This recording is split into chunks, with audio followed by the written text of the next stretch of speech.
আল্লাহ, ও মজলুমের আল্লাহ, ও মুসলমানের আল্লাহ, ও অসহায়ের আল্লাহ, ও তালেবুল ইলমের আল্লাহ, ও মিসকিনের আল্লাহ, ও সমস্ত নবীর আল্লাহ, ও কুল কায়নাতের আল্লাহ, আমরা মাজলুম, তোমার দিনকে বিজয় করে দাও।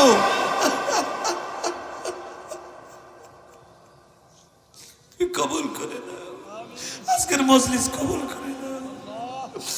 ওরে আমার নাশুকরি, ওরে আমার মাওলা রে,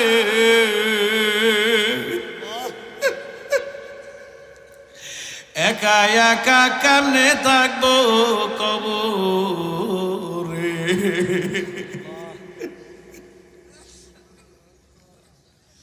ওরে আমার দরদের মাওলা, তোমার কুদরতি নজর দিয়ে তুমি তাকাও।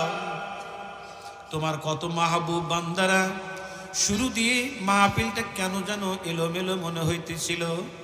আমার মনে হয় পুরাটা মাহফিল এখন কবুল হইয়া যাইতেছে। কেন তোমার বান্দাদের চোখ দিয়া বৃষ্টির মতো পানি গুলি টপ টপ টপ টপ করিয়া পড়ে। মাওলা, কার চোখ দিয়ে পানি ঝরে যদি জিজ্ঞাসা করি, ভাই তোমার কি ব্যথা, তুমি কান্দো কেন? অনেকেই বলবে হুজুর আপনি মার কথা বলছেন, আমার মা নাই। অনেকেই বলবে হুজুর আপনি বাবার কথা বলছেন, আমার বাবা নাই। অনেকেই বলবে হুজুর আমার কলিজার টুকরা সন্তান নাই।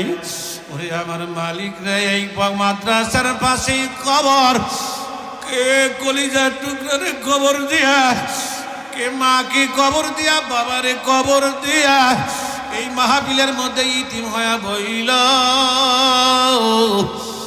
ওলা রে, এদের দোয়াকে তুমি ফেরত দিও না। ওবাজান চোখের পানি ছাড়িয়ে দেন বাবা, সকলেই চোখের পানি একটু ছাড়েন না বাবা। বলে হুজুর এত চোখের পানি ছাড়তে হবে কেন? বলে এমন একটা দিন আসবে যেই দিন তুমি লাশ হইয়া ঘরে পড়িয়া থাকবা, দরাদরি করে নিয়ে খাটের নিচে শুয়াইয়া ফালাইবে, মাথার বালিশটাও কারিয়া নিয়ে যাইবে, নাকে কানে তুলা দিয়ে যেদিন শুয়াইয়া রাখবে, ছোট ছোট বেটারা বাবা বাবা বাবা বাবা বইলা ডাকবে। কেউ দৌড়াইয়া যাবে বাঁশ কাটার জন্য, কেউ যাইবে তালাই আনার জন্য, আবার কেউ যাইবে বরুর পাতা দিয়া পানি গরম করার জন্য, কেউ ঘরের সামনে কালো